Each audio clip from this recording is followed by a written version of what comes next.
What happens when a lone cougar in a swamp encounters a giant anaconda? She fought for her life, but the one who came to her aid turned scientists' understanding of predators upside down. It started with a squeak, not a roar, not a scream, just a pitiful little squeak, the kind that scratches at your ears like guilt. I'd just finished stalking a pair of fat jungle turkeys when I heard it. I could have ignored it. I should have. Because let me tell you, whenever something sounds helpless in this part of the forest, it's either bait or cursed, usually both. But no, I had to be noble. I had to be the idiot with a heart. So I followed the sound. Turned out it was a baby capybara stuck in the roots of a half-submerged tree like someone had tried to glue meatballs to spaghetti. It was squealing and twitching, one eye gunked shut. No family, no mother in sight, just skin, bones, and misery. And me. A puma with a belly half full and an instinct I hadn't outgrown since I lost my own mother.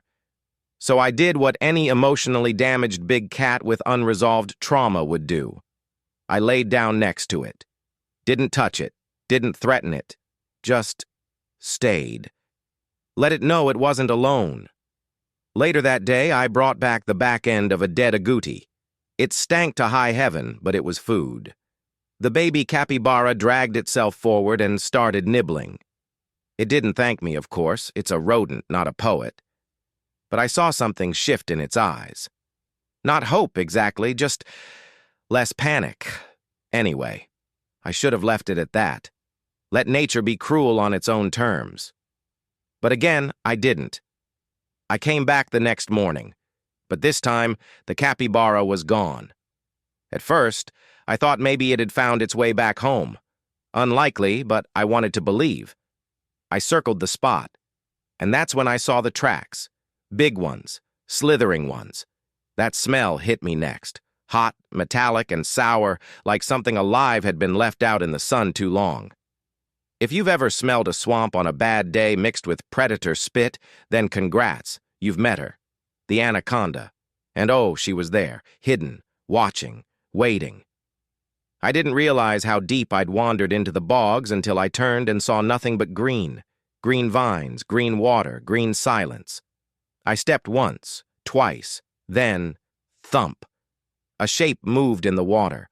My ears flattened, muscles locked. Out came her body, thick as a fallen tree, glistening with swamp muck, coiled and ready. I didn't even get a full second to swear in my head before she struck. She didn't go for the kill right away. That would have been too merciful. Instead, she cracked me sideways with her tail like a goddamn whip, sending me sprawling into a patch of reeds. Pain lit up my ribs, and my legs folded underneath me like wet sticks. By the time I tried to stand, she was on me. Her body hit like a landslide. I felt scales and pressure, intense, bone-snapping pressure. She wrapped around my midsection and started squeezing like I was the toothpaste, and she was late for work. I gasped. No air. I clawed at her coils, tore at her flesh. Nothing. Just more squeezing, and then silence. But not quiet silence. A loaded silence. Jungle quiet. Something changed. Her grip faltered. Not much, but enough to feel. I opened one blurry eye. That's when I saw them. 3 wolves, standing just a few feet away. I blinked again, thinking the oxygen deprivation was making me hallucinate. But nope, they were real. One had gray streaks down his neck like he'd been dipped in frost. Another had a crooked gait, old scar over his eye. The third looked barely out of puphood, still skinny and cocky. What in the wild blue hell were wolves doing here? This wasn't their territory. This wasn't even their ecosystem. But there they were, looking at me. Not at the snake. At me. I didn't know what they were thinking, but I'll tell you, I've seen enough death to recognize the look of a decision being made. The old one moved first. He didn't howl, didn't snarl, just lunged, clean, efficient, right onto the anaconda's tail, sinking his teeth in deep. The second wolf flanked her side and tore into the midsection. The third, Bless his foolish little heart, went straight for the face. The anaconda thrashed, writhed, her grip on me loosening just enough for one chance. I twisted, I scraped, I kicked, and I got out, collapsed into the mud, coughing and shivering, heart pounding like a war drum. I couldn't move, but I could see. The wolves didn't chase the anaconda after she fled. They just stood there, watching, breathing. Then, slowly, they turned. The old one sniffed me, gave a short huff like, "You good?" and started walking. The others followed, except the youngest. He stayed. He looked at me, really looked. No fear, no pity, just curiosity, like he couldn't quite figure out why he'd just risked his neck for a damn cat. Then he left. To be clear, this was only the beginning. What happened next changed everything. And trust me, you don't want to miss how it all unfolded. You ever wake up with your chest on fire and a mouthful of swamp? Yeah, me neither. Until that morning. I came to in the same mud I nearly died in, ribs screaming, lungs on strike, and one eye so swollen I could only see in crooked halves. The good news? I was alive. The bad news? I wasn't alone. The jungle was watching, not literally, but you feel it. The stillness after a storm, when the air holds its breath and every leaf pretends it isn't eavesdropping. I dragged myself to higher ground, if you can call a lumpy root system higher. Everything hurt. Muscles I didn't even know I had were auditioning for a pain commercial. My brain kept looping the same question. Why the hell were wolves in anaconda territory? That's not how nature works. I've roamed these forests my whole life. Jaguars keep to the deep woods. Wolves stick to the northern drylands. Anacondas rule the water. Everyone's got their corner, their rhythm, their blood-soaked harmony. But this broke the whole system. So I did something stupid again. I followed the scent trail. Took me half a day limping and slipping through mud like an overcooked deer, but I found something. Not wolves, not snakes, a capybara. Not the baby from before. This one was older, stronger, and judging by the marks in the mud, it had been dragged here, then released by something. I circled the clearing and noticed the strangest thing. No signs of a struggle, no claw marks, no predator scent. Just this young capybara, shaking like a leaf but untouched. I stepped closer. It didn't flinch. You know that look someone gives you when they recognize you, but they don't know how they know you? That's what it gave me. Like we shared something ugly and unspoken. I sat down, watched it chew a leaf. It stared back. Then I heard the softest crunch behind me. I spun around with a hiss ready to go, only to freeze. The young wolf. Same eyes, same ridiculous half-grown chest, staring like I owed him money. He didn't move, just sat about 20 feet away, tail still, tongue in cheek, like he was waiting for me to explain myself. "You following me now?" I growled. He yawned. Then, wouldn't you know it, he walked right up to the capybara, sat down next to it like they were roommates. What in the actual wild? Now listen, I'm no stranger to strange alliances.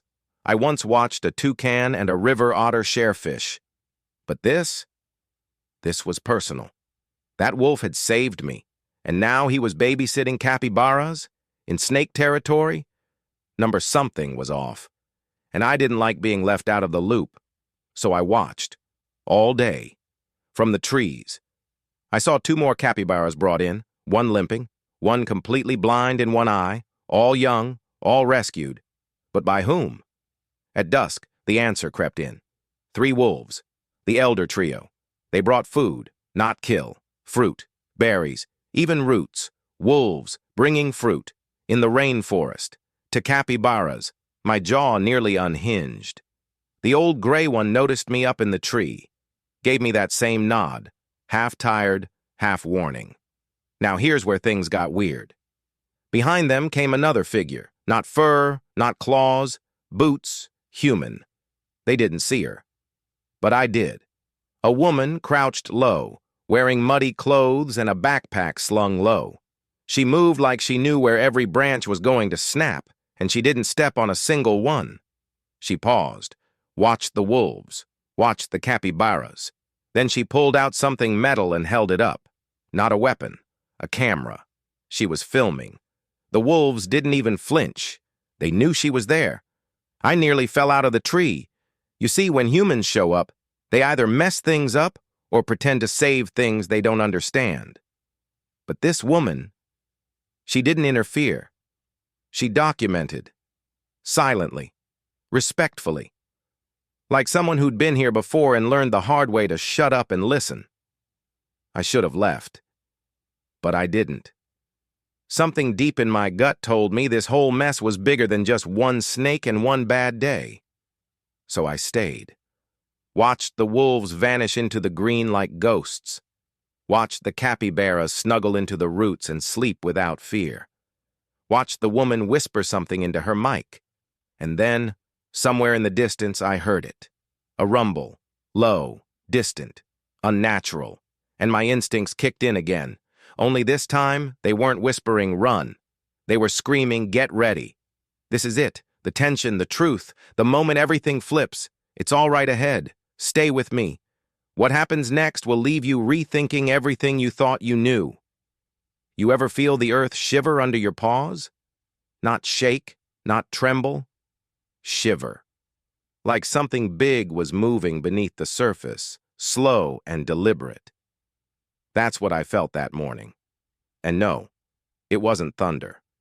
Thunder doesn't make birds scatter before a sound even breaks the air. I was still camped in the trees above the capybara grove. Wolves were gone. The woman was gone. But the fear? That was back, thick and oily in the air. I climbed higher for a better view, and that's when I saw her again. The Anaconda. But this time, she wasn't alone. I counted 3 others slithering through the reeds, smaller but not by much, and they weren't hunting like snakes. No stalking, no patience. They moved in formation, fast, with purpose, toward the capybaras. I snapped upright, tail puffed, heart racing. This wasn't just nature being messy, this was an ambush. The capybaras, bless their sweet, clueless souls, were still curled up under roots like it was nap time. I dropped down, landed hard. Pain fired up my side where her coils had bruised me days earlier, but I didn't stop. I charged. Stupid, right? I'm no hero. I'm a solitary hunter who usually avoids anything that hisses and swims. But something about that grove, about that young capybara looking up at me like I mattered, pulled me in. I let out the loudest warning scream I had in me. The babies scattered. That part worked. The anacondas, they didn't flinch. One of them launched toward me. I ducked, slashed, backpedaled like mad. Another came in from the side, and then, crunch, not from me, not from them, from behind the trees. The wolves were back, and this time, they weren't silent. The older male let out a howl so deep and guttural it cracked the air. The young one, the one who'd sat beside the capybara like it was his little brother, bared his teeth and sprinted past me like a lightning bolt. He slammed into the side of the snake closest to me, tearing straight through her flank. Blood hit the ferns like paint. What followed was chaos. Teeth, tails, coils, snarls. One of the wolves got lifted clear off the ground by a whip of a tail and slammed into a tree, but he got back up, shaking, snarling. I leapt onto one of the snakes, dug my claws in so deep I felt bone. She spun and nearly took my leg off, but I held. We held. The anacondas weren't used to resistance. They weren't built for war. They were built for shadows. But this was sunlight. This was a reckoning. The woman appeared again, camera in hand, perched behind a log. But this time, she wasn't just filming. She was talking, into a headset. Rapid fire, urgent. Then, out of nowhere, drones. Tiny, buzzing, flying metal bugs with blinking lights. They zipped overhead, circled, tracked. The snakes noticed, so did the birds. Everything stopped for half a second. And that's when one of the anacondas made the fatal mistake. She turned her back. I lunged, straight for the back of the head, One bite, deep, fast, final. She didn't move again. The rest hissed, panicked, coiled back toward the swamp like cowards that realized the ambush had turned into a trap. Wolves didn't chase. They stood over the grove like sentinels, guarding, watching. I limped back to the tree line, chest heaving. The woman was standing now, staring. We locked eyes. She didn't smile, didn't cry, just gave me a slow nod, one that said, "I saw everything." Then she raised her mic and said one word I'll never forget. Broadcasting. That footage went somewhere. Maybe to other humans. Maybe to scientists. Maybe to those who still think wolves are ruthless, pumas are selfish, and snakes are just misunderstood. But I know what I saw. I saw a pack, a choice, a line drawn in the dirt of the jungle. And for once, I wasn't alone.